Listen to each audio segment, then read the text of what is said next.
Channel B की help जी। मैं आज की इस वीडियो में बात करने वाले हैं कि कॉमेडी वीडियो के लिए साउंड कहां से डाउनलोड करें। तो चलिए इस वीडियो को स्टार्ट करते हैं। सबसे पहले आप अपने मोबाइल के प्ले स्टोर में जाएंगे। तो चलिए हम प्ले स्टोर को ओपन कर लेते हैं।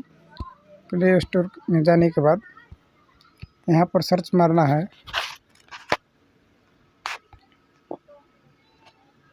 नाइजेरिया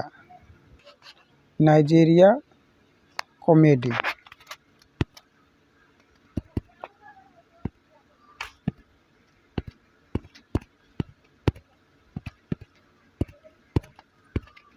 उसके बाद सर्च पर क्लिक कर देना है। देखिए इसमें से जो भी आएगा सब कॉमेडी वाला ही है। देखिए हम पहले से एक इंस्टॉल कर रखे हैं, तो चलो हम इसको ओपन करके दिखला देते हैं। यहाँ पर ओपन पर क्लिक करेंगे।